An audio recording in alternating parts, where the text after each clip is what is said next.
Okay, so Dynamites, we have heard Yana Niso, she is in production, and we've heard Jeffrey, he is in packaging. So Yana Niso produces, Jeffrey packages. But after this food has been packaged, right, there's someone who's supposed to be making other products from them, right? If the, say, Jeffrey has packaged wheat, there's someone who's going to meal it, who's going to grind it, right? And then you're going to have someone who is going to make the flour-based products from that, right? And we actually do have that someone amongst us, and the name of the person is Shingai. Shingai, could you please tell the people about you? And Dynamite, could you please help me welcome him with as much life as possible from the chat box? All right. Good afternoon. Good Can you hear me? afternoon. Yes, we can hear Yeah. you. So my network connection is really, really terrible. If I switch on my camera, it would be really bad, and I could just log off. So I'll keep it all like this. I'm really sorry. My apologies for that. My name is Shingai Choto. I'm a IB diploma student at Waterford Camp Club, and I am the co-founder of Mugshot Zimbabwe, which is a mug cake making business, which I started with my sister about a year ago, exactly a year ago, and we make mug cakes. Thank you. Yeah. I do definitely want to eat your cupcakes because I have a very sweet tooth myself and I love flour-based products. So, could you please tell us, could you please tell us a little bit about your business? Like the objectives, its objectives. All right. So the main thing that I found, I could say, as a problem was how the online shopping market was not really being utilized to its full potential in Zimbabwe. Yes, we have businesses that are starting to do that and that are doing deliveries and online um, based shopping, kind of, but it's not really being used to its full potential. And we found that as the main thing that would like to to help in closing the gap. This online shopping business or for food industry is basically like 110 billion industry in other countries. And yet in Zimbabwe, it's not really being utilized to the base potential. And that is like the main objective to close that gap. We see that many teenagers would like to be doing this shopping and all, but they're not able to. And that's like one area that we're mainly focused in. We're providing to them, we deliver to them because it's quite hard to get that service. It's not as efficient, and we're trying to help close employment gap for the youth. Yes, right now we're still a small business. We haven't really got many people, but that is what we want to do in the future. And we want to do this by employing people. And this could be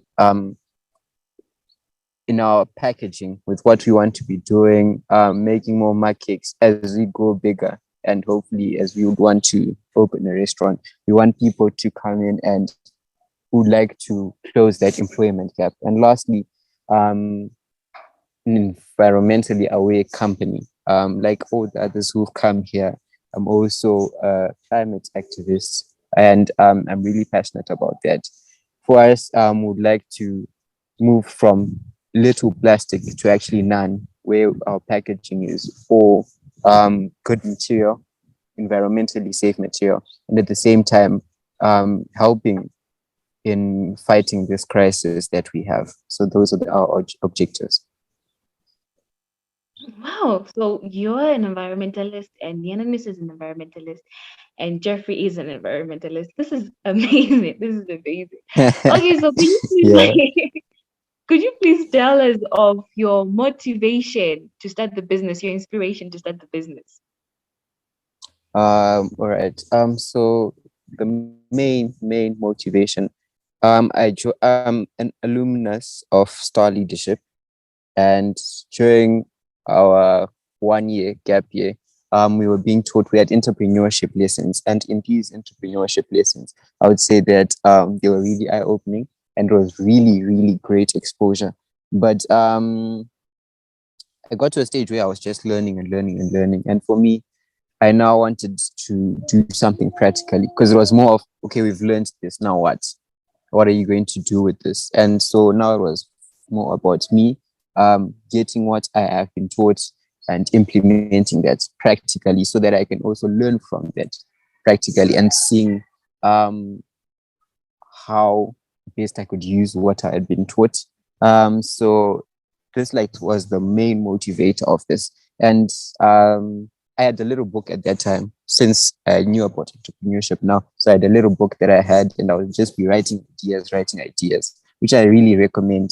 Um, just write your ideas, each idea that comes to mind. You don't know where it's coming from. God is giving it to you, and just write it down.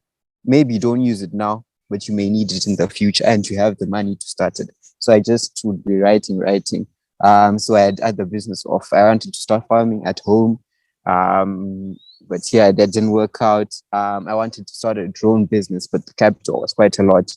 And one day I had the idea of my cakes, and because my sister would always make them for us at home, and we'd just be eating them just as a lunch snack, just to enjoy. So I would kind of say I was like the first customer for off Mugshot. So my sister would make them for me, and I just thought it's a good idea. And yeah, and I would say that's the main motivator for me. Okay, this is very beautiful, and I'm loving it because it's talking about cupcakes. Okay, I'm sorry to be cutting you short, but we are sort of like out of time. You don't mind coming back next week and like continuing your story with us, right? Do you? I don't mind. That's all right. Oh, thank you very much. We'd like to have you again next week so that we continue. I'm sure people have a lot of questions, but we won't get to we won't get to ask all the questions that we have right now because of our time. But thank you for All right. coming through and just sharing your experience. Thank you very much. We look forward to And seeing you thank you next so week. much for having me. All right. All right. Thank you.